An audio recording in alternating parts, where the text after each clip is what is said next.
Thank you. City of University Heights, Iowa, the City Council meeting is called to order. Tonight is October 12th, 2021, and the meeting is being conducted electronically by Zoom due to COVID-19.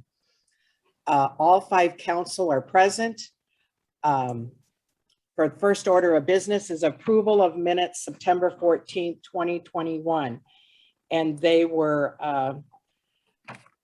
submitted by the clerk. Are there any additions or corrections? Hearing none, the minutes are approved by unanimous consent. Next order of business is public input. Would anyone from the public like to speak to the council? You have 5 minutes. Let Mike know you'd like to speak. We do have somebody just connecting in. Okay. Well, Joseph's iPad, I believe, is Troy. No, it's not Troy. Who's Joseph's iPad? Recording in progress. Joseph's iPad. Stiltner, maybe. Yep. Oh, yes, that's Greg. Thank you. I'll mute that. Okay, that's Greg Steltner. Yes. Okay, thank you. So anyone from the public like to speak to the council?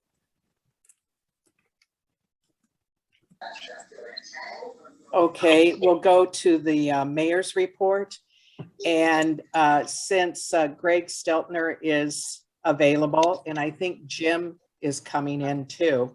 Yes, but anyway, Greg, would you like to do anything before we go to the certificate of occupancy updates? Could you talk about any updates with the hotel in general? Oh, just getting can you hear me? Yes. Yes. Okay, great. Yeah. No, we are, as far as the hotel goes, we're finishing up last little things with all the punch list items, trying to get the construction company 100% done.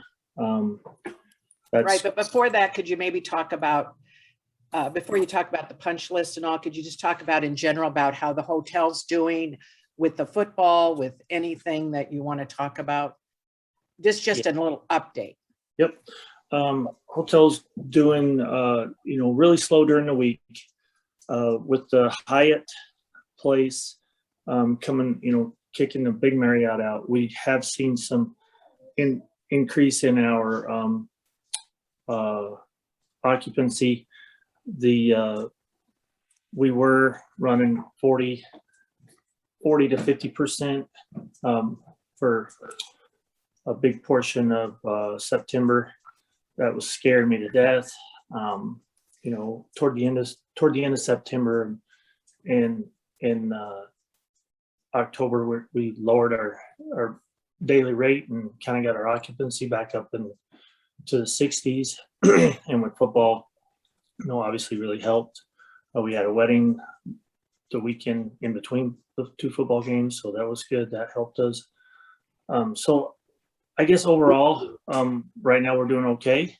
I'm really, after football season, we'll really kind of tell the tale if what happens. But we're really scheduling a lot of events on the 6th floor. November is looking really, really good. October is looking really busy for events, and hopefully, a lot of people scheduled December Christmas parties. So the events on 6th floor are really picking up.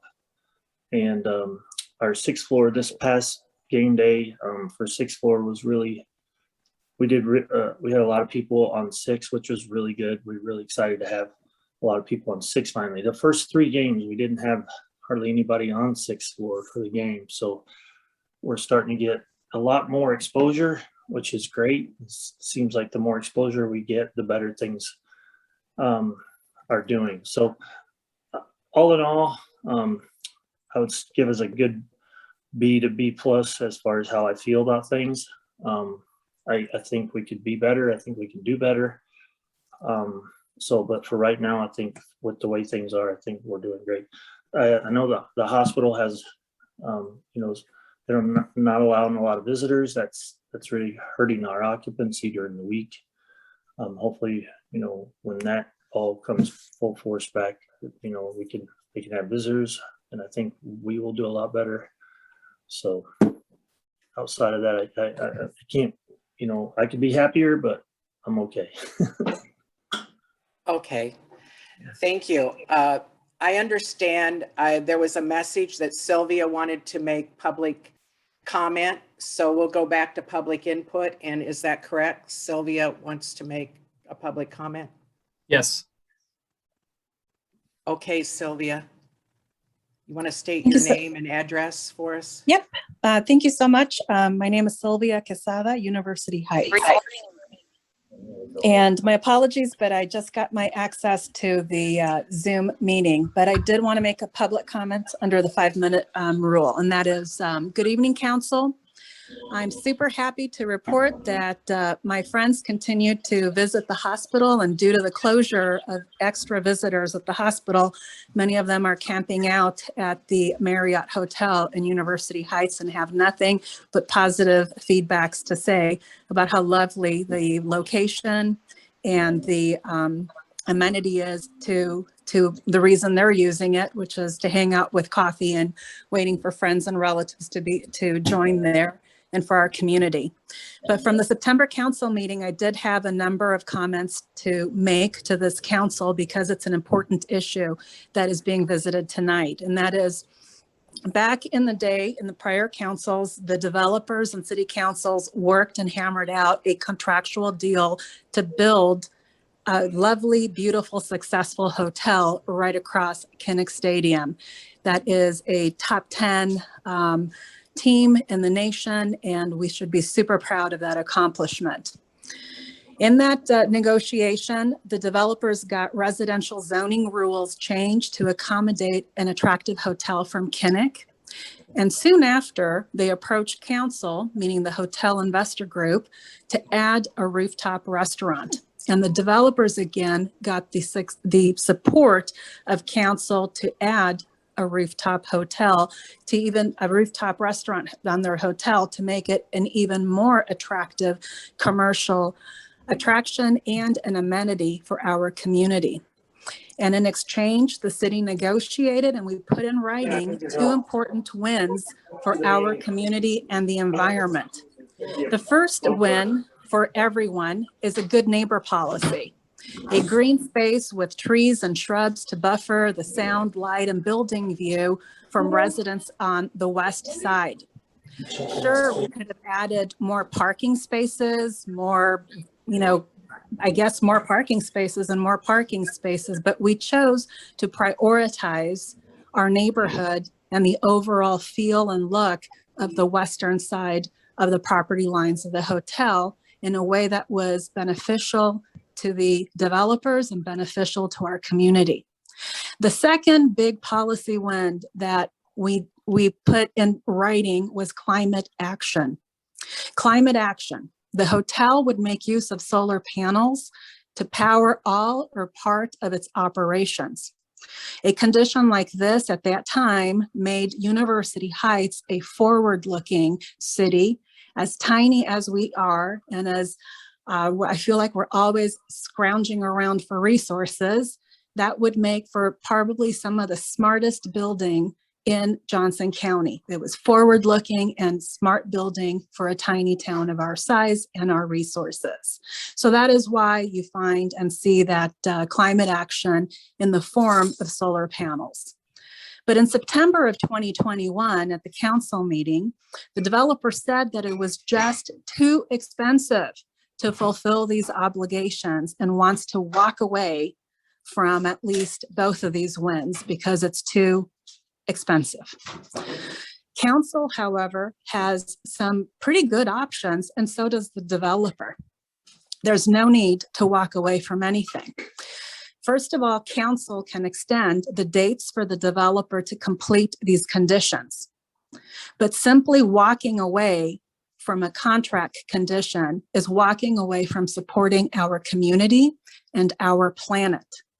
The environment needs this council to protect it tonight, tomorrow, and for as long as you serve in city council. That is why the solar panels were a requirement in that building. Our neighborhood needs you to keep its residential character and its residential nature.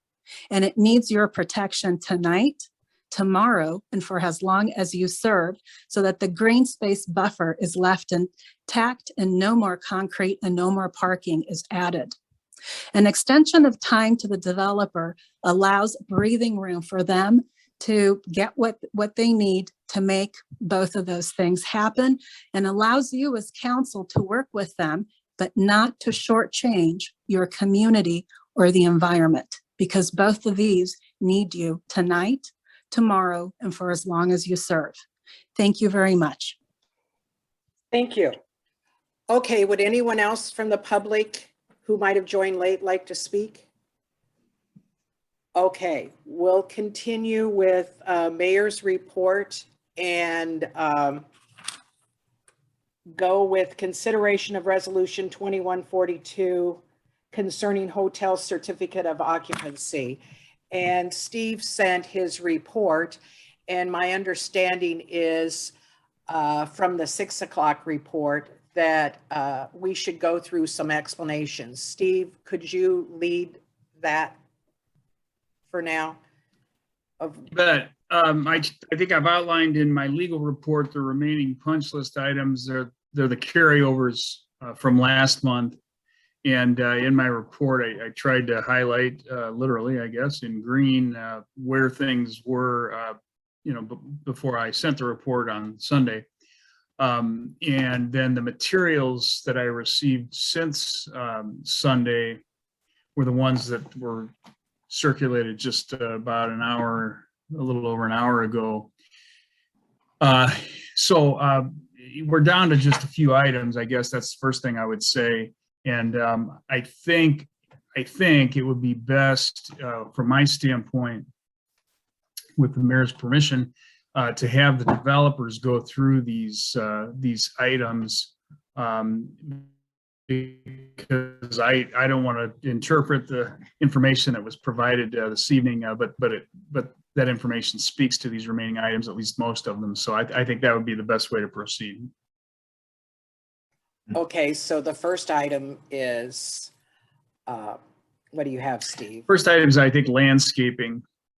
Yeah, first item is landscaping, and just the reset on that is that there was a landscaping plan that was approved.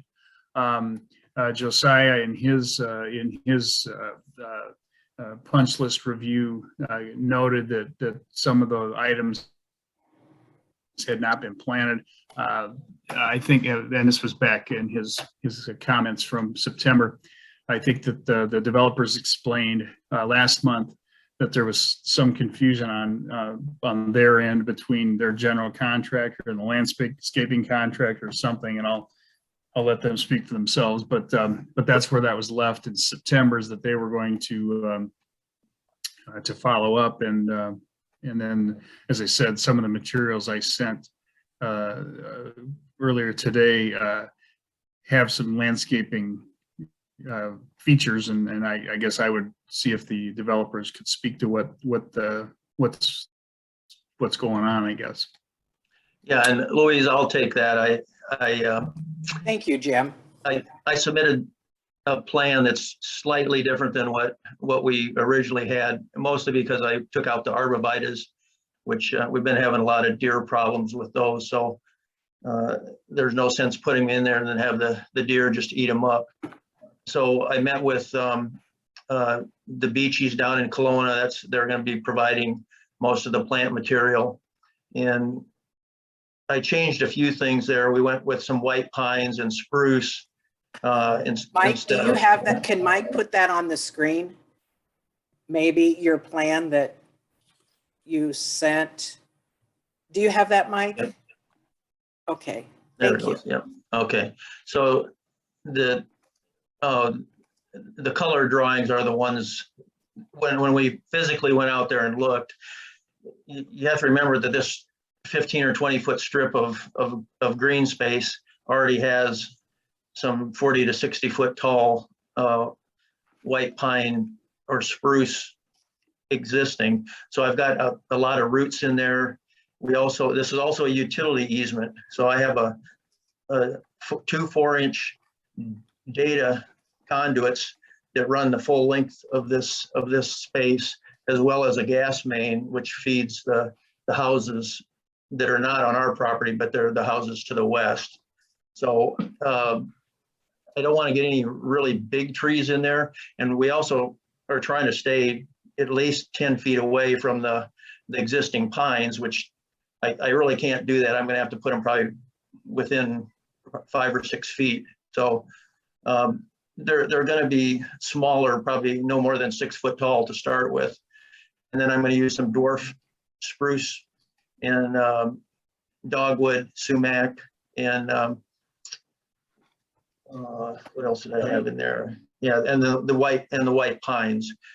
Now, if our existing spruce trees die out, we will probably, then we can put in some trees. But with what's there right now, we've got some 12 to 18-inch diameter existing trees, and so I'm not only fighting the roots, but we're just physically fighting the shade and the space there. So bushes is probably going to be the majority of what I'll put in.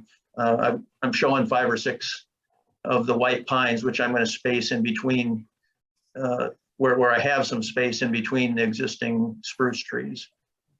But we will plant that out. I mean, right now it's just grass, but we'll go ahead and plant bushes and whatever else I can sneak in there without, hitting roots or the gas main or the data mains. So I guess if you have any questions on that really we're going with what we had existing, except I'm changing the arborvitaes to some low growing spruce trees and bushes. So Jim, are you against the idea, I guess, and obviously I want to hear what the rest of the council thinks, but are you against the idea of extending this deadline out and seeing what things look like once you get these plantings done? Well, I'm meeting with Beachies in Kelowna tomorrow, and we'll probably be bringing the plant material up. So I expect to have it all done within a couple of weeks, unless he has something there that he can't provide. He said depending on what it is. I mean, but I think he's got enough either bush material, because I'd be okay with serviceberry. There's 2 goals we're trying to achieve here. One is to feed the birds with some type of plant material like serviceberry or any other type of bush where they can eat the berries, and then the other would just be providing some greenery to visually to block it off. So yeah. I don't know that I need more than a month. Yeah, and I guess for me, it's just it's hard to know what it's going to look like until it's done. And in talking to some people on the road, on that street, I'm hearing from them, well, just let's leave it how it was. But I get that you're saying there's some, the roots, they're saying leave it how it was planned. I'm sorry. Well, I hear you saying, I'm hearing you saying, changing materials and things like that. I just don't know how that's going to look. Their concern was, olive court construction, cover away, some canopy away. Derecho took some canopy away. They're feeling like they're getting hit pretty hard by the lights. And so that kind of is a tie-in issue on that area. And I tend to just hope that what you add in provides enough of a buffer. Well, again, like I say, I'm the issues that I have are the existing root systems of the huge trees that we have there, as well as a gas main. And I mean, the gas main is roughly 3 foot deep, so I shouldn't hit it. But I've had it where, we've had gas mains as high as 18 inches. That one I'm pretty sure is deep. And then there's a data, some big data conduits in there as well. Those, all of them will not bother me if I do probably 12 to 18 inch deep plant material. And again, the only difference, I'm actually going with the plan that is there as far as bushes. The only thing I'm doing is changing the plant material to either spruce instead of arborvitae, just because the deer just eat them. So, you know, I can put them in there, but if the deer strip them off, it really doesn't gain anything. And I don't see any difference between that and the spruce trees. I sent you a picture of the spruce that I was looking at down in Kelowna, and pretty healthy stuff. So I saw those.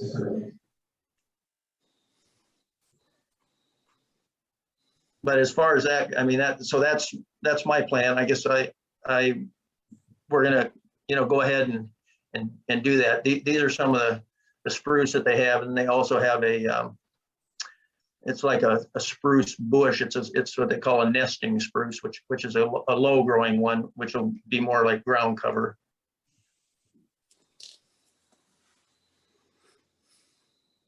But we are in a pretty shaded area over there, so you know,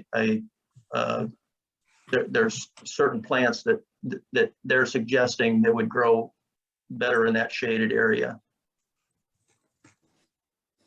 But again, I don't think I'm not shorting any plants really. I'm just changing some of the. Yeah, basically you're just giving us a better recommendation, Jim, than what you think. The arborvitaes are going to get eaten by deer and they're going to be dead. And and I mean, these guys down there, they go through this all the time. So he's suggesting alternate. Yeah. Mm-hmm. And these are mostly going to be native or plants that they know will grow well here in Iowa. So nothing really oddball or out of character for Iowa. I guess it seems like really you're doing what the plan called for aside from this one substitution, right? Yeah, there's, and I guess I can change it back to arborvitae, but I don't see any difference between say a little spruce like this versus, you know, the arborvitae. And I've got arborvitaes out here on Dubuque Street at my house. I got them completely fenced, and they're still eating them. So, you know, and if you don't. I like them better, honestly, myself too. I just, in terms of the light cover, I guess I was just wondering how much you are asking for us to change the plan right now, and how much you're just wanting another month to basically come back in. I mean, and I guess my preference would be just give you another month to work on this and check in next month, because, you know, again, I'm not having a problem with the change. I just would like, you know, Josiah or whoever, you know, to compare what ends up getting done with what was initially anticipated, just because you know, I am hearing some concerns on that road. And so, you know, I just would like to be able to communicate that, yeah, you know, you did comply and you changed these number of trees, or no, you didn't. These are the reasons why, because there were roots in the road, there was a, you know, gas main, whatever. I was just, my preference is not to just based on a drawing say, yeah, let's just approve a new plan. It would be to say, let's give you another month to, you know, to do these plantings, basically. Okay, well, either way, I'll have the same number of plants as what you have. It's just I may make some substitutions based on what the guys at the nursery recommend. Is that okay with the rest of the council? It is with me. I mean, I think those substitutions are a good idea, because my arborvitae, we had to take them out. They were eaten to nothing. But we do have to keep in mind that these things are going to need a few years to grow. No matter what you plant, it's not going to be perfect when you plant it. So yeah, and I think this looks like a good plan that does follow the previous plan, but you're substituting some better material. Well, and to what Lisa's saying, I did shift things around a little bit based on actually going out there and physically looking at the existing trees that are there and trying to give myself, probably the most I can give myself is a 5 foot away from the center of the new trees to these existing trees. And that's really, typically I would go 10 feet, you know, so they're going to end up being congested in there. There's nothing I can do about that. You're not concerned it will kill the bigger trees, are you? Oh, no, I don't think so. The only thing that we may have in the end is as these trees grow up and they're stretching to get to the sun, they may grow in some kind of weird configurations. I mean, if we're shaded all on one side, then they'll tend to, all grow out one side. And I think that's what I'm going to have more than anything is we'll have a one-sided tree. But, I've worked with those two. I mean, they can be trimmed up later on. If one of the bigger trees would die, then the other one will take off. So I think in the end, the best thing I can do here is probably going to be the bushes, the sumac and maybe, dogwoods and serviceberry. I'd like serviceberry, but I don't think I can find them right now. So, but that's probably what's going to be the majority of it is going to have to be these bushes. Jim, what did Beachy say is the cutoff here? I know we're going to be rolling into frost and freezing. He said, come down tomorrow and start picking them out. So that's where I'm going tomorrow morning. I'm meeting him at 8 o'clock. So okay. He said, we're in good shape right now, especially he said this is still a good time to plant. So, right.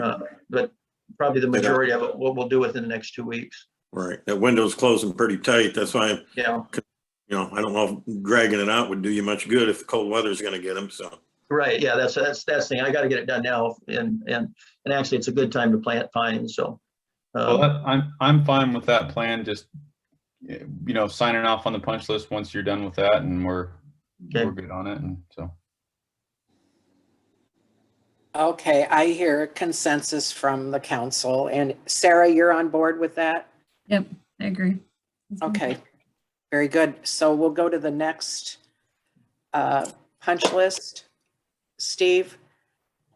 You bet. So the next one is lighting. My summary of the discussion last month, there were some specifics in the development agreement about measurements and candle light footage, I think it's called.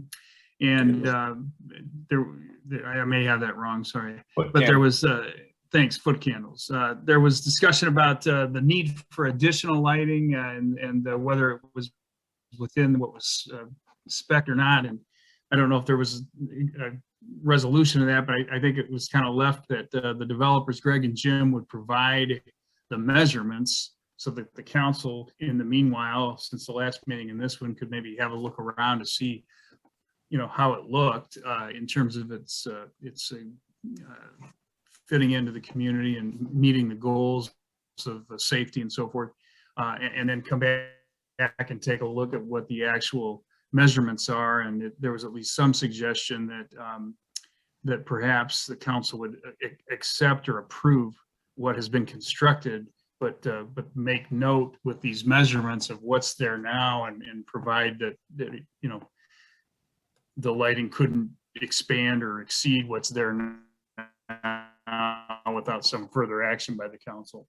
And Greg then did send these measurements, and as I said, I don't really know how to interpret them, so I'll let him do that.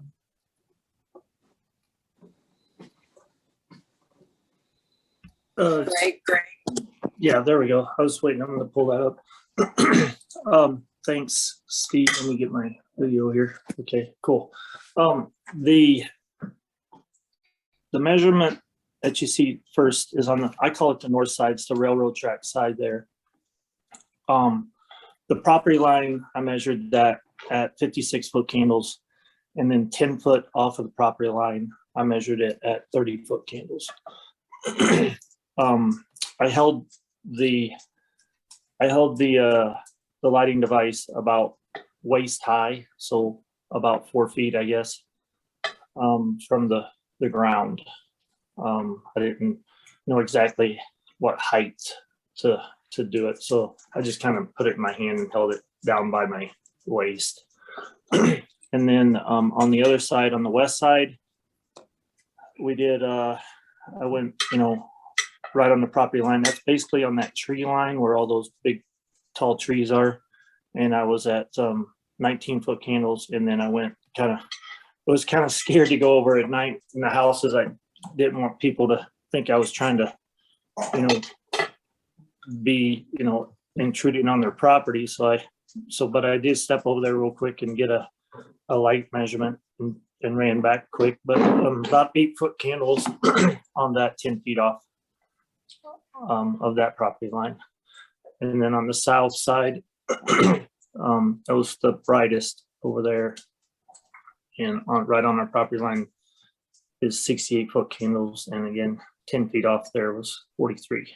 So that kind of gives, I think the council wanted a default point of what it is now. I hope this is what they're looking for. So this is what I came up with.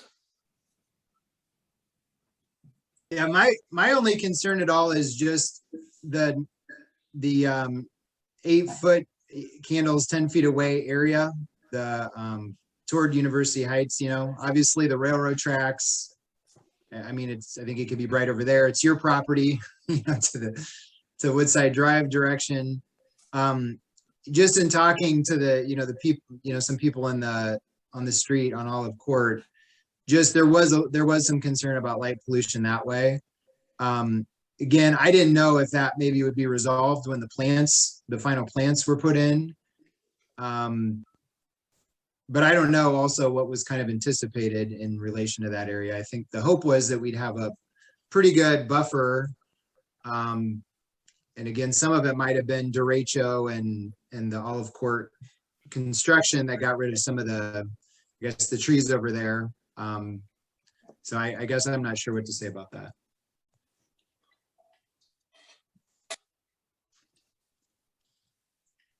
My question, I guess, is the next one there. So thanks for getting that information for us. I guess the question is, what did the plans call for? Is that the right question to be asking? And do we feel like that what the plans called for was the right, I guess was the right thing based on the needs of the place. So I think we need lighting on the sidewalk and so on and so forth, but I guess, how does that compare? I don't recall off the top of my head. Basically,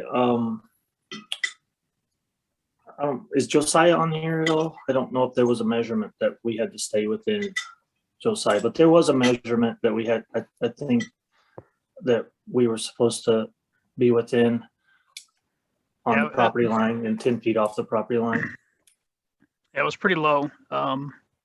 The way it read was a initial luminance of no greater than 0.1 foot candles at the property boundary and no greater than 0.01 10 foot beyond the property. So it was basically like, nothing. They didn't want any light pollution. Yeah. Gotcha. That's a big difference. Yeah, big difference. Well, how is that even an achievable goal if you want your hotel to be lit as a public space that's used at all hours? I guess would be a question I'd have. I think maybe we need to review the discussion of last month. Greg, you were talking about it's not going to meet that because of the sidewalks, and you wanted the sidewalks. Could you review that, please? Yeah, you know what I'm talking about? Yeah, last meeting, I knew that we wouldn't come close to what the measurements, and I was trying to, at that point, I was trying to maybe ask for a variance or a change or in the developer's agreement to allow us to leave it as is, because I feel like everything's lit up to where it's safe. So I guess last time on the property line, I knew that it wasn't going to be even that close. Low. So, yeah. But I feel sorry to interrupt. I feel like the adequate lighting on the sidewalks is really good for the people. And a lot of the people that walk by, they love to walk, and a lot of people walk at night. And they really are happy from what I've been told. I guess the only reason I can see that I would say you need to change the fixtures or whatever is if there was a ton of people complaining that it's way too bright, you know, or something they can't. But I guess if that's not happening and you're saying, I think everyone else is saying, it seems like that there is great lighting for walking and whatever, then I guess I'm fine with leaving it the way it is personally. I mean, I haven't really heard of any real complaints. I think hopefully we get some of the bushes and whatever on the west side, and you know, like Jim's doing, and that'll hopefully help a little bit there, right? But I don't know that I feel strongly that we have to ask him to go change all the fixtures. I guess I haven't heard a lot of complaints about the light pollution. I don't know. What do you guys think? I'm kind of in agreement with you, Bobby. If it's not an issue, I think the benefit from having the well-lit area for public safety and security, I think would be a benefit. And again, not at the expense of, you know, homeowner who's complaining, but we don't have a homeowner that's complaining. So I'm kind of on board with that as well. If it would benefit the community as a whole for safety, you know, for joggers and people that walk, I mean, I see that as a win. But like I said, and it's been up for how long now? And have we had any really serious conversations about the light pollution from any of the residents? I could read one message I have from Mark Greiner and Melissa Roberts. Our position is that the city council needs to make the hotel developers or whoever is responsible uphold the initial agreement. There's not enough buffer from our property. People can see me and I can see them from my front door, and the leaves are still on the trees. Noise is an increasing issue, particularly because they now allow tailgating. They were not supposed to permit that initially. Because they have built the top floor, also not in the initial agreement, there is more light and noise than permitted, planned for at the initial conception of the trees and various buffers they agreed to build. In short, it would be criminal to let this outfit off the hook. The University Heights City Council members should be ashamed of themselves if they cannot uphold the deal that they and the developers agreed to, regardless of who pays the cost, although if recollection serves, it is to be paid for by the developers. And then there's also light pollution is an issue, simple as that. Perhaps they took for granted that we would always have a canopy on our street. No longer is that the case. Between derecho and redoing the street, the hotel has way more of an impact and way more of a need for them to do what was agreed to. So, I mean, I'm just giving you, an example of that. To me, it's just, I think based on our last meeting, I was really pretty ready to say, in relation to,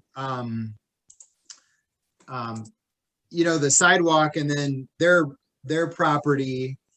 I mean, to me, that seemed fine. The sidewalk is there. There's a railroad track. I don't know that that's going to impact anybody. Also, it comes to bordering their property. I don't know that that's, I mean, if they own it and they're not concerned about it, I don't know that I'm concerned. It's also a parking lot right there. I guess it would just be more, these are some pictures from the border with University Heights, where it's just kind of, I mean, I don't know.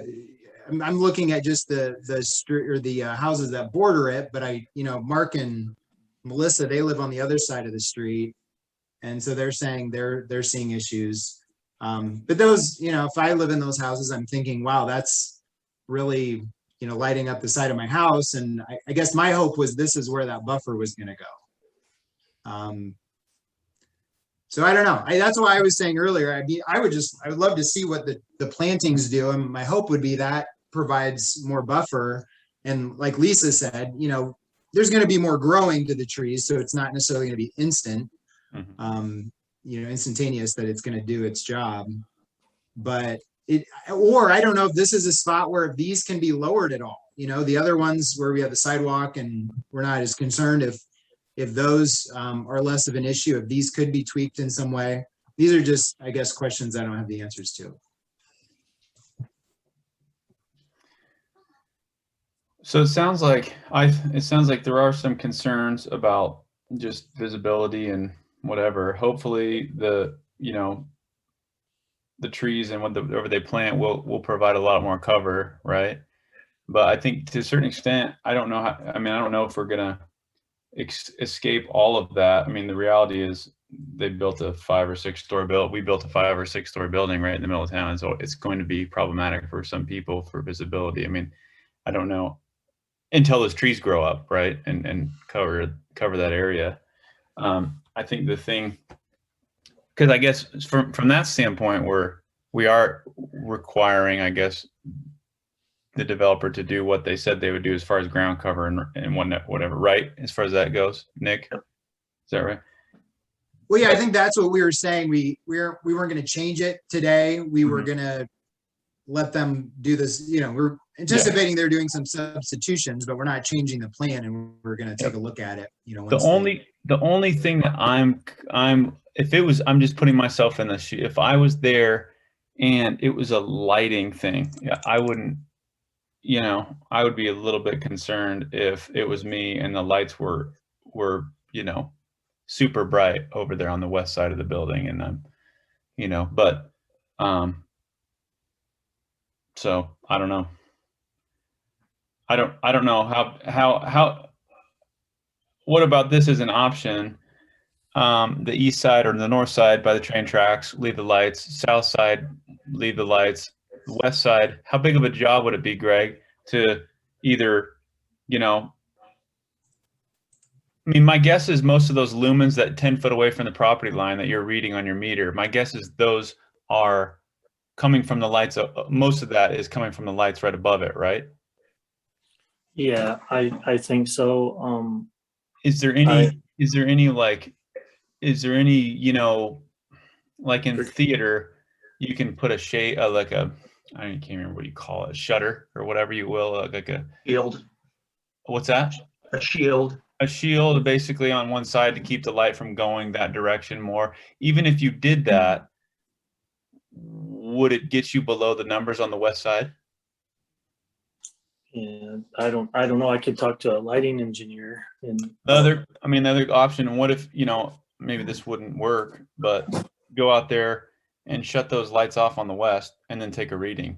Yeah. And see what it is just from the building itself, if there's lights coming from the windows or whatever, and see if that would actually even get you down there, because I don't think we want no lighting on the left. I don't think that's safe, right?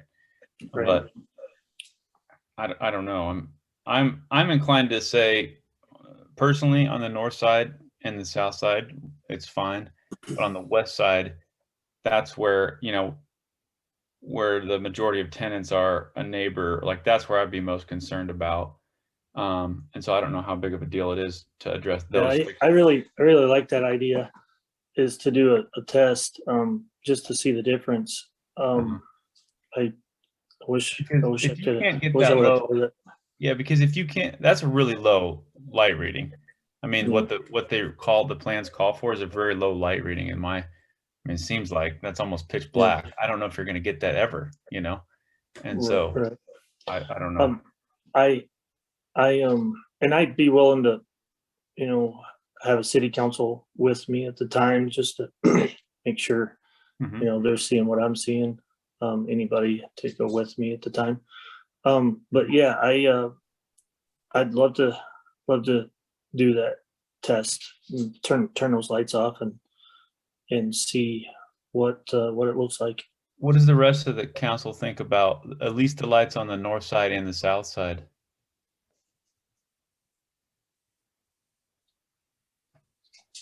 I mean, I think it'd be nice to do it all as one, kind of package deal to see how, maybe the ones on the the other sides impact this side, but otherwise I still kind of like the idea from last meeting for those sides where we say, you know, hey, this is where it's at. This is where we anticipate it staying, you know, and just use that as a benchmark. I just think we have to work on the west side, and, you know, whether it's putting shields or dropping them down or whatever, or just, you know, becoming comfortable, I guess, with what kind of cover is going to grow in.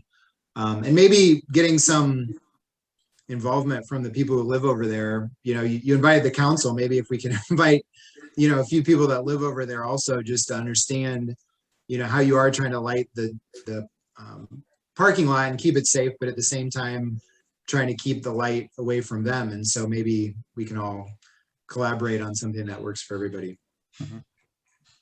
Jim, how do you feel about even to make some kind of a gesture, or at least try to resolve this issue, some kind of light abatement in the short term? Say, like, we do put up some kind of, I don't know, fencing material for at least a year or two until the growth of the bushes and trees, and then you could take them down at a later date. Right. I was almost thinking of stringing you know, a camo type screen across the trees. I think, though, I'd like to see what Greg comes up with on the lighting, to see if that, just to turn them off and see what it is, because I think the lighting that we had there was for that. I mean, we have sidewalk all through there, and that's the one the kids from our apartments use quite a bit. So we want to make sure that's lit up, and the same with the other side. I mean, we get a ton of students walking along the railroad track side too. So I mean, yeah, I could string some camo or something up there, but it might look kind of stupid, but it would still have to be porous enough to let the wind through, you know.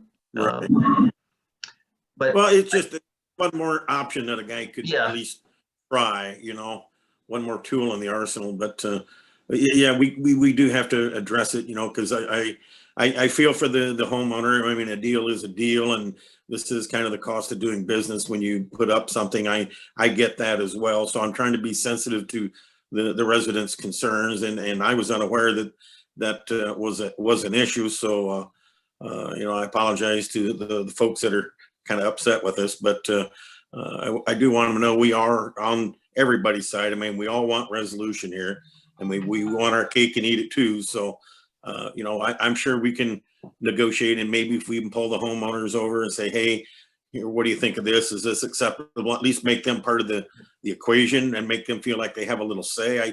I think would go a long way as well, and show that you really do have your and their best interests at heart here. So I think that would be a good faith gesture to offer to the homeowner to come on over and see what we're up to.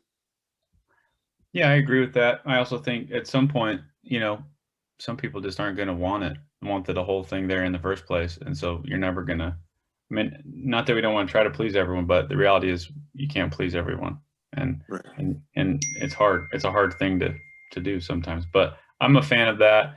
Trying to get those light readings, get them involved if they want to be involved, and do what we can. So I guess maybe the answer to that punch list is get other readings with the lights off, see what it is, and see if there's anything that we can do from there. Josiah, real quick, what were the numbers on those light readings? Like, were those actual numbers that an architect designed specifically? I mean, I don't want to be careless, because sometimes, you know, an architect can put something into plan specifications and it's just a copy over from some other thing, and they, you know, misplace it. I wouldn't want to hold Greg and Jim to this standard that's unattainable, as I guess is what I'm getting at. Yeah, I mean, I can give them to you, or I could send them to you. Yeah, just send them to me. Thanks. Yeah. I don't know where they came from. They've been on past projects. Yeah. I'll see if I can find where that originated from or why. I think they're on page 9 of the agenda with attachments. If you're talking about the, like, no greater than 0.1 horizontal and vertical foot candles at the property boundary, and 0.01 10 feet away. Is that a state mandate, or is that a county? It's just what they specified in the plans, I think. That's part of the, looks like that's an item in the PUD development agreement.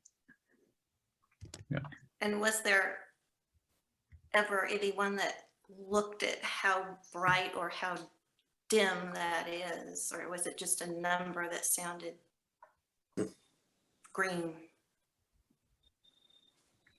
Would be a question too. I don't know that I can did- answer that except to say what Josiah said. Sorry. Yeah, I think it's something it's a standard that may have been used at OUP and it may have been used in Grandview Court or Burkdale or maybe all one or more of those projects. I think it's something we've used before and where it really originated. And if anybody went out and said, this is what that looks like, I don't know the answer to that.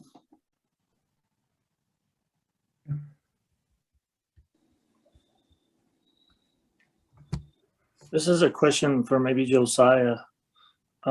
Josiah, when I'm taking that reading, what vertical heights should I be taking the reading at? Do you know? Like on the ground or 4 feet up or? I don't know, but I'll add that to my list. I'll see if one of our electrical engineers here can direct me to a resource. I would assume it's probably standing height, but I'll let you know. Okay. Okay, so Steve, do you have something about this that we need to, this needs to be discussed more in November? Is that what you're hearing?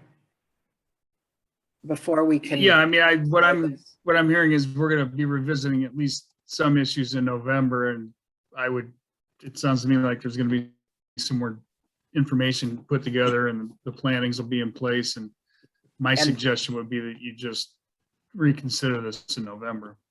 Okay, this item too. Okay. Correct.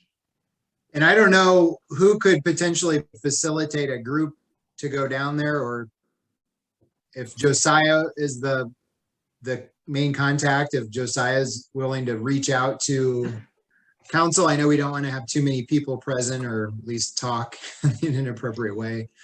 Down So you can there. have two council. You can have two council members. I can go down, that's fine. Yeah.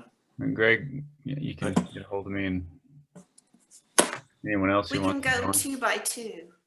Set up a space of time and 2 of us show up and leave and then 2 more.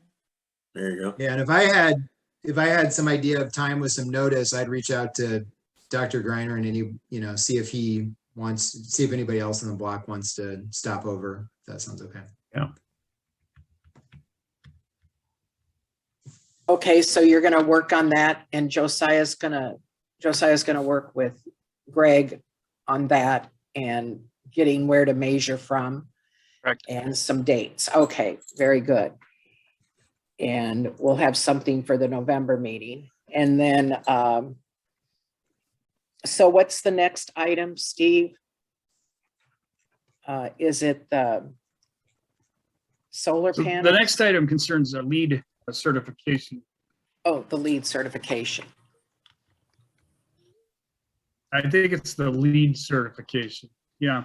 And this provision was, I guess I would describe it as aspirational. What the document says is the project will be designed and built using current sustainable principles with the intent to meet LEED certification. At the construction document phase, the developer was to have submitted what's called a LEED scorecard showing their intent to meet LEED certification. At last month's meeting, the developers went through a substantial number of project components and elements that were geared towards sustainable building. We now have a LEED scorecard that was provided today. Once again, I don't really know how to interpret the information on this card. I've looked at the numbers and so forth, but I do want to say that again, there was not a requirement in the agreement that a specific level of LEED certification or any level of LEED certification actually be achieved. It was just that the developer was supposed to prepare this LEED scorecard during the design phase. Greg, you have that? Yeah, Oh, here it so, is. yeah. So Jim and I went through this. Jim's been in the industry a lot longer than me, so I left it up to him to score us on this. I feel like he did a good job. He didn't get carried away and give us 120 points or whatever the max is. I think he did a good, honest job on scoring each item. Some items he didn't even give us a score, so I think he did a great job. He can speak more to it if he wants, but this is this LEED scorecard came from the Will Downing. Will Downing did put his scores on the architect. He put about half the scores. He had when we got this, it had a 20 from his answers, and then a lot of the answers were blank. So Jim went ahead and filled in what he felt our score was on the other stuff. So. Well, and I can tell you that I've done at least 5 or 10 LEED certified buildings, you know, in a mechanical and heating and cooling from that standpoint. So everything that we put into this building is about the highest efficiency that you can go. From we've got the heating and cooling is off of heat pumps. We've got radiant in-floor heat, and that's the boilers there are in the 95+% efficiency range. Our water heating systems for the hotel are up in the 95+ heating range. So there isn't too much that I can add to this, except there's some things like if you look at that location and transportation, I mean, that's kind of subjective, but just given the fact that we're located 2 blocks from the University Hospital, I mean, that's going to allow people to come to this location and then not have to drive. I mean, they can walk or take the shuttle, and you know, but those are really kind of subjective. Our building itself is about as high insulation value as you can in the sidewalls. We took out all of the PTAC units that are in a typical hotel, so we don't have that hole in the wall on each room, which is pretty much just a 3x4 foot hole in the wall to the outside. We went all with a centralized system, and that reduced our energy probably by 50%. The same thing with the plumbing. We have all low water use fixtures. The toilets are all 1.5 or 1.25 gallon, and the faucets are all 1 gallon per minute flows. We do have rainwater management too, which we have the underground storage system for the storm water. But like I say, well, I guess one other thing that we added that is not in probably any other hotel in the area is the COVID killing devices that we use in our public space. We have hydrogen peroxide generator with UV light, and that kills 99.5% of the COVID bacteria or virus, and that's in all of our air handling systems down in the public spaces.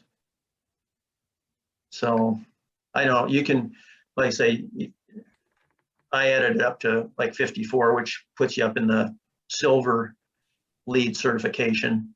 Nothing's really going to change whether we had that piece of paper saying that or not. I mean, that's just one of the things that you go through when you build a building. Typically, well, or like I say, I don't think there's anything that we could have done much more for performance wise as far as the efficiency of the mechanical systems in the building. I mean, that's everything there is state of the art. All of the lighting is LED. So everything is about as efficient as we can get it. So I don't know if you got any questions on that. I guess I can answer them. I've tried to. Yeah, I mean, I think you did what what you were asked to do here. You filled out the scorecard, and you have explained, I think, in the past that you've been looking at building it with the efficiency in mind. So I guess I don't really have concerns about this one unless the rest of the council does. Same. I feel the same. No, you had every reason to make it efficient. What's the next item on the punch list? So the next one, the next item is the solar energy arrays. And what the agreement says is that energy arrays will be incorporated into design, construction, and operation.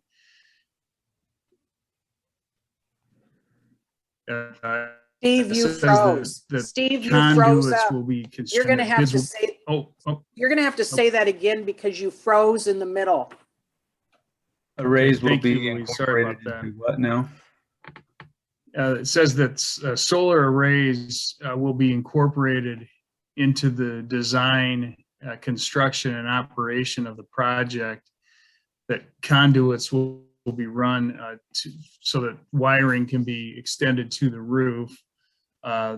Bids will be taken from solar contractors. Moxie Solar is one that is specified. And that coverage and percentage of power, like how much would actually be, how much power would come from solar panels would be based upon feasible coverage area. And so I guess the points that I would make for the council to consider is that the notion of feasibility is part of this development agreement. The second point is that after this development agreement was entered into, then the council actually changed the zoning ordinance to permit the sixth floor restaurant, convention kind of use. And when that I don't know anything about solar panels, but my point is, I think that the developers last month said, well, when we put the restaurant up there, that we can't put solar panels on top of that. And all I can say is that the council, we did not change. And I don't think anybody considered whether the solar panel requirements should be modified based upon the council's agreement to permit the sixth floor to be used for, some kind of entertainment use, as opposed to just having, HVAC stuff up on top, which is what I think was contemplated at the time the original agreement was entered into. Yeah, I don't know that they're mutually that they're inconsistent though. And it seemed like the drawings for the sixth floor I thought they had some solar integrated into the drawings. I could be wrong about that.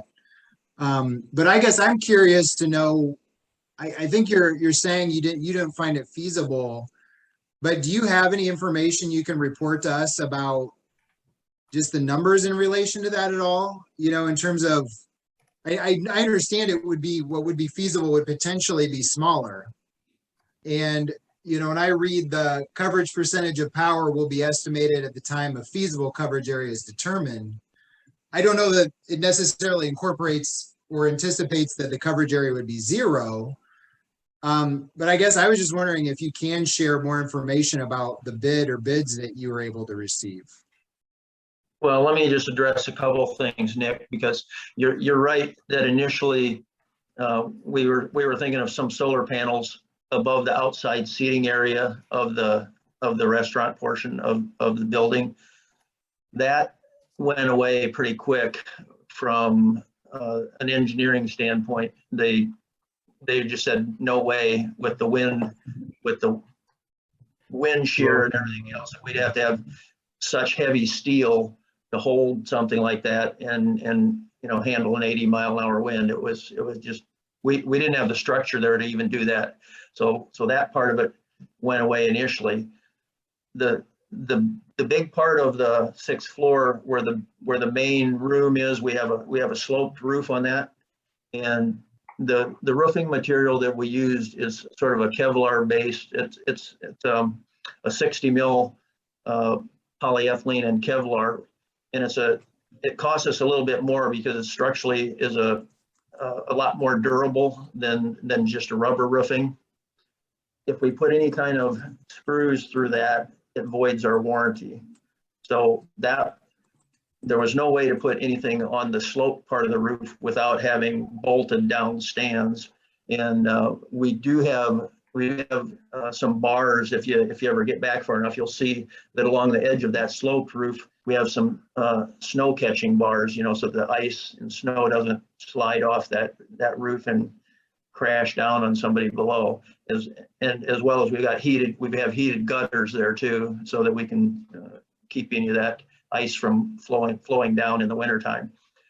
So what that did though is that put about 2/3 of the building out of consideration for solar panels. The other part of it, we've got probably 5 or 6 big air handlers then on the other portion of the roof, which is above the kitchen area and then that back room.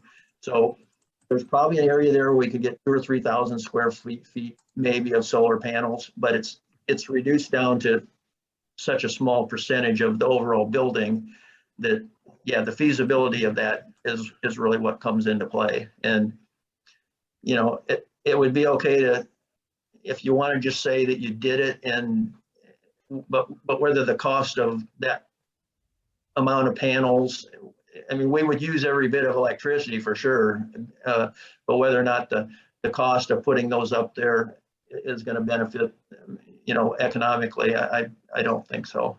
So that's just kind of where we're at right now. I mean, Did you get a quote then for the 2,000 to 3,000 square feet?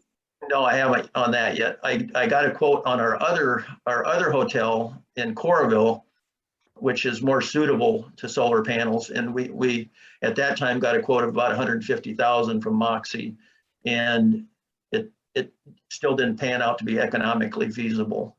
So, I mean, I could But do you it. have the housings, you have the infrastructure to, if they could install 2,000 to 3,000 square feet of solar panels, you've built in the infrastructure in the right spot where it could actually just plug in. Right. Greg has the conduits stubbed up there that we could do it.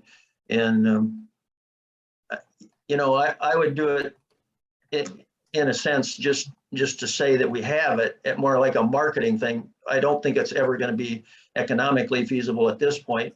And from the standpoint of whether the panels are going to last, the 20 years or 10 years or whatever they last, and whether that's an issue for the long-term benefit of the building. I don't trust these panels to last that long. From what I'm seeing is a lot of them are going bad earlier than they predict. So you're just to get, are you saying that not only is it financially not feasible, right? Like it just doing the cost and the return, right? But you're saying sustainably, from a sustainability standpoint, it might not make sense from that standpoint itself either. Well, that's what I'm looking at. I mean, I'm building a building on my own place right now, and we're setting it up for solar panels. But when I check out the viability of the solar panels, whether it's worth all of that plastic and metal and putting all that together for what I'm going to get out of it, are we really benefiting from a sustainability standpoint? I think that's yet to be determined. Mm-hmm. Yeah, and I don't think we're here deciding, in a sense, policy from the perspective that it was decided initially, that this would be evaluated. I guess just to do my due diligence, I was just hoping we would have a bid and at least be able to have a basic conversation and maybe you know, if, I don't know if someone from Moxie would be willing to even jump on and just say, hey, for two, you know, they got the housing set up. Right. So it would cost them X amount of money to build these. They would save X amount, you know, Y amount of money per year using them. You know, we estimate they would last for, you know, Z years. If we just had the basic information on that, to me, it would seem that either, I mean, maybe it's going to be a close call and we'd be like, you know, feasibility, what are we going to do about it? But I'm hopeful it's either going to be, well, I'd be hopeful that it's going to be, yeah, it's going to cost you a small number. You're going to earn back a big number, you know, and it's going to last for a long time. But it also might be that they say, yeah, because of X, Y, and Z reasons, it's going to be a big number to install it. It's going to save you a small number. Then obviously that would be pretty straightforward too. I was just hoping to follow through on the city council that was involved with this initially. You know, and also understanding what Steve said, you know, that obviously, you know, that things have changed in terms of what the roof looks like.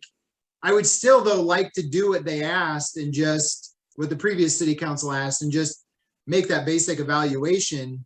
Okay. If you guys could just get that bid. Yeah, let me do that. I'll reach out to Moxie, and I know there's another company out of North Liberty, I think too, that's in the solar business now. And I'll see if I can get them up there. I don't want to lead them. I guess my thing is I didn't want to lead them on and say, you know, even though this project is small, or it's smaller than what we initially were looking at, it still may go. I mean, I don't want to just have them spin their wheels too, but I'll get a bid from Moxie or somebody on that square footage that we can get up there and see if it's feasible. I appreciate that. And I'm just one city council member, but if you're willing to do it and the rest of the city council members. It'd be interesting to me. Yeah. So, okay. Yeah, I'm good with that. It's too bad we can't put them panels on the west side of the hotel and just capture all that. There you go. Kill two birds with one stone. That might be, well, I had been looking at putting them on the ground on a canopy because it was getting to the point where there wasn't enough space up on the roof anymore. So maybe that is an option. I'll have to look at that. Or Greg's light might power them all night long. I don't know. Yeah, power them all night long. Recycle. Okay, so we're going to move that till November. What's the next? Is there any other items? I believe there are 4. Pavilion. I'm ready for there not to be a pavilion requirement. I think everybody seemed to be ready for that last meeting. Yes, I don't know if we should, ready for that. if an oral motion will suffice on waiving the requirement. Do we need something? We need a written resolution for that? Yeah, he'll put that in the resolution for next month. I mean, I think we should just, but I think it's good to discuss it now. And if you want to decide, right, Steve? And you can put it. Is that how you wanted to do it? We'll put it for next month? Yes. Okay. Somehow you didn't come through. Okay, you said yes. Okay, so council, the rest of council agrees with that. I hear. Okay, and then what were the next ones? Looks like entrance gate security box. Oh, It's in yeah. the works. It's there. We're waiting for the fire department to come and, I mean, the box is sitting there, so we don't have a key to it though. So the fire department has to. Yeah, the firefighter that I put in charge of it, he forgot last week, and I mentioned it to him on Saturday. I'm like, I went and showed it to him. I'm like, hey, you got to get this done. Then I called him yesterday and I said, hey, you think you can get this done before the council meeting tomorrow night? And he goes, well, I'll see what I can do. I'm off for the next 2 days, but it's on his radar. I told him the council's, you know. Now, my understanding is this is something that the fire department has the key for, and you don't have a key ever. Right. Correct. Right, because this is for a second exit for fire safety. I even asked him if I could get a key to it, and he said no. Okay, I just wanted everybody to realize that. And then there's a fence. Chain fence. The fence Yeah, by the Black railroad. vinyl. I got quotes on that. The guy said, he told me they were out to March on that. I'm gonna try to find somebody to get it done sooner. I didn't after I got all the bids and I finally found the guy I wanted to use, and I got 3 bids, and they're all, the whole fence went up 10,000, some were 15,000, some were $10,000 higher than I had quotes 6 months ago. But I just wish I could have got the railroad agreement done before. But anyway, I'm trying to figure out right now how to get somebody to get in there quicker. I got the guy that was low bid said he can't do it till March. It's like, oh, What man. is the bid? What's the bid like? It's 1,000 feet of 6-foot black chain link? Yeah, black chain link. Yeah. And what is approximately does it cost? Just curious. What is Somewhere- the estimate? $40,000. 40, Okay. 40,000. Yeah, 40 and 45. Some guys were 40 and some guys were 45,000. I see. So you're going to try to get that done sooner, otherwise it's March. That's what the one guy told me. I haven't talked to the other 2, but the one guy said he's out till March. I'm like, ugh. I mean, I think that's pretty much par for the course with derecho fence stuff and all of that. It's been behind. I don't know. I mean, was this intended to be a safety issue, or is there, maybe this is something we just. It was planned to for the set out? railroad. The railroad Oh. wanted it. And so Well- that's my understanding. So we put it in the agreement, but it's a request by the rail. He's doing this for the railroad. So the railroad had to approve. That's why he ran into this difficulty, because it's very hard to get a hold of them and get a decision. That's Are right. they- Right, Are they Steve? breathing down your neck about this? No, they're not. Before the last meeting, I forwarded the final contract between us and the railroad, and the executed copy from them was like a week before the last meeting. And then I was getting bids, but no, they're not really breathing down my neck. They just want it done. And since they kind of had a little, like say in the last meeting, they have a little bit of leeway because there's no train this year. So there's not a lot of people trying to, go down on the railroad for any reason. So they were somewhat lenient, but they definitely want it done. I tried to get out of it as much as I could, but they said no way. Well, I mean, it seems like they're putting pressure on you. Obviously, I would want it to the extent it's a safety issue, but I also think because of fence people being so booked up, it might be something where next meeting if the rest of the council agrees, and if Steve, Louise don't see a problem with it, maybe that's something we just set out for like a, May sort of timeline, so that we're not needing to revisit it, frequently, understanding that we have a pretty good idea that fence companies are, are behind. Just to reiterate. It's certainly what- something the council could do. I was gonna say, I'm in violation of my agreement with the railroad. If I don't get it done, then they could cancel my contract with them. So I really do want to get it done as well. Seems like you have motivation then outside of us, so I don't know that Yeah. we need to spend a lot of time on it. Sorry, Steve, I think you're delayed a little bit, so. Sorry Okay. about that. Yeah. Were all there, good. were there other points for November, or everything else is done? And then why don't you review the process for the council and developers? We're going to Sure, hear back. Yeah. Sorry if my connection's not good here. Yes, so we'll gather all this information. We'll revisit it in November. I've got direction on certain items. We're going to gather more info on others. So I guess what I would say is, if the council is ready to take action to, approve or accept or change certain things in November, you can do that. If not, it may be a further discussion time once you've got additional information to evaluate, but I don't see a problem with that. If we can't wrap everything up in November, you can push it to a special meeting or push it till December, depending on what information you have at that point.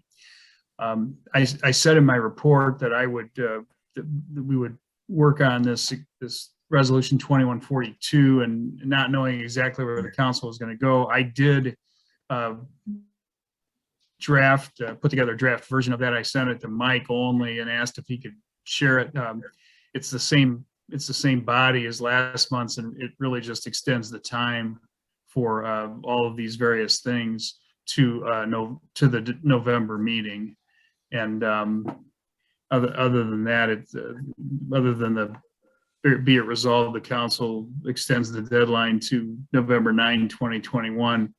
It's just the same recitation of events from the last resolution 2120, which the council adopted 2140, which the council adopted in September. So I would suggest that you adopt resolution 2142 that just kind of pushes things to November, which is sort of what you've talked about doing here.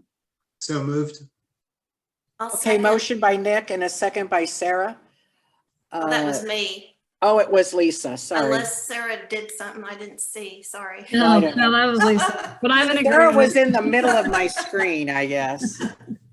Sorry. Okay, so second by Lisa. Discussion.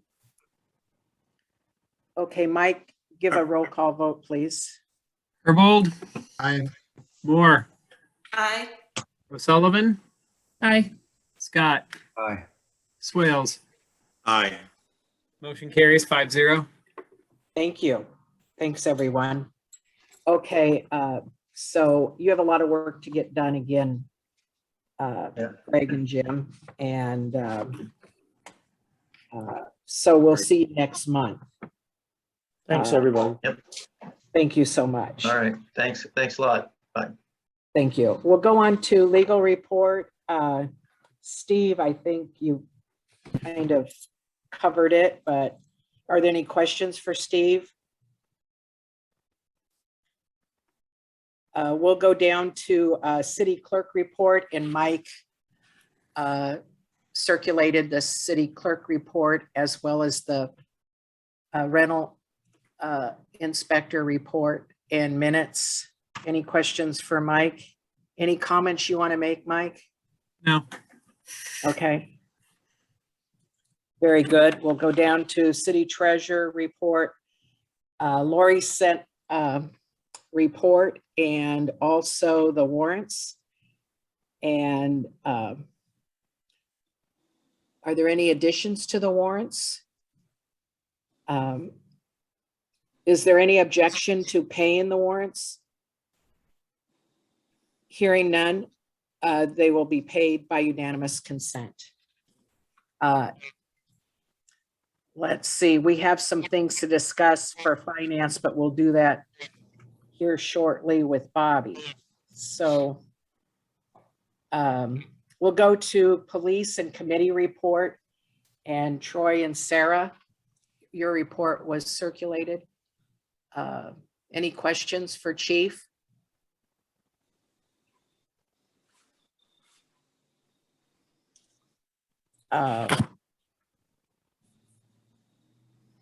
Okay. Chief, did you want to make a comment? I just want to hear your voice, Sure. I guess. The only thing that I would add, other than this in my report, I've had two people, two residents on Kozer, two separate households now, ask about a speed survey that they thought was going to happen this fall. I've let the mayor know that. I've copied Josiah in on at least one of them, and I let Doug know as streets and sidewalks. But just so everybody's aware, there's, I guess, some interest in making that happen. I'm in favor of that. Football has been relatively a non-issue. It's not that we haven't been very, very busy, but I think we are striking more or less a good balance. So we're all good there, and that's all I have. Okay, Anything else for Chief? Sarah, did you want to add anything? No. Okay, we'll go on to engineer report and Josiah and Doug. Josiah, you circulated a report. I did. I submitted a written report. Don't have any additional comments. And any questions for Josiah? I just want to say thanks, Josiah. I happened to be down there when he was surveying in his report about the holes punched in the city right of way of the wide sidewalk at Paul Moore's property. And they were pretty significant. And, you know, somebody could step and fall into them. And it just shows, I think I need to point out examples. We have the best city staff. I should always keep pointing that out. I mean, I can do it with every one of our staff in some way, but with Josiah, he said to me, well, I can look at these and try to discover who went and dug in there and try to find who it was and have him fill it. I called our handyman, Russ, and he's at the farm and he's not available. So I think I'll just run over to Menards and get some dirt and fill these holes. Well, isn't that wonderful that he did that right away? So, you know, we don't have to have cones there and it's not a safe. Thank you, Josiah, for taking that extra step. I don't think that's in your, but thank you for taking care of that so quickly. Yeah, you're welcome. I mean, there's examples like that for everyone, you know, police, the rental inspectors, the building inspector for Steve Ballard. But I think when they come along, I should point them out more frequently. So if no questions for Josiah, Doug, did you have anything? No, not really. Been quiet. Okay, good. So we'll go down to the committee report of finance. And Bobby, we have consideration of resolution 2141, approving the transfer, fund transfers. And Steve explained that in his report. I don't know if you want to add anything, but I mean, maybe you want to make a motion. Well, I mean, I'm happy to make a motion. Basically, we're required to approve certain transfers. And basically, I think it's all spelled out in the resolution, but the first one is to transfer the net surplus during FY21 of special revenue employee benefits fund to the general fund. I'm just summarizing this. This is all pretty straightforward. From what I understand, we just have to approve these funds just for, I guess, for audit purposes. This is required. So, so for that one, it's special revenue employee benefits fund needs to transfer $4,986.61 to the general fund for FY21. That'll be effective June 30th. And the second is to transfer the hotel motel recipients from the general fund to the special revenue fund. So the hotel motel, we actually, you know, got some of that coming in, a very small amount. It's like a total of $4,340 for FY21. So that's great. And then I think that's actually it. It's just those. In any case, it's all spelled out in the resolution that I guess we need to approve. Do I need to make a motion? Yes, please. So I will motion to Approve 2141. approve 2141. Okay, motion by Bobby. Is there a second? I'll second. Second by Doug. I'm going to call Doug. Okay. Thank you. Second by Doug. Questions? Comments? Okay, roll call vote. Moore, Aye. O'Sullivan, Aye. Scott, Aye. Swales, Aye. Herbold. Aye. Motion carries 5-0. Thank you. We'll go down to building, zoning, and sanitation. Nick, did you have anything this month? No, nothing, you know, other than what we talked about from people in Olive. I think the questions about tailgating, there are obviously some bigger gatherings that are happening. Part of it might be because of Iowa being ranked so high. So I don't know where some of those complaints are gonna go. I'll follow up with Troy, I guess, as they maybe come in. We talked a little bit about some miscellaneous things, but that's really all that's happened over the last month for me. Okay, great. Any questions for Nick? Okay, we'll go on to the e-government report. Lisa, you submitted a written report. Do you want to, why don't you review the leaf vacuuming dates so it's verbalized, but it's on you put it on the website. Thank you. You're welcome. It is on the website. People can go read the instructions and read about the dates, but the first round starts Monday, October 25th. And if you would have your leaves to the street, but please not in the street by that Monday morning, they'll be picked up in the next few days. It usually takes 3 days to get to every place in town. And the other day is a secret only revealed on the website in November. She likes to do that, so she makes sure people read the website. But they're the which Do we need a decoder? Yes, you did. It's You need a November decoder 15th. ring. I just happen to know it's November 15th. They're the same dates as last year. It's also posted at the city office too. Hey, thank you, At the Mike. community center. Thanks for doing that. So, yeah, and it's all weather permitting. So if it's really storming on a day, they might be delayed a day. But they've been very good. They've been good. So, and any questions for Lisa?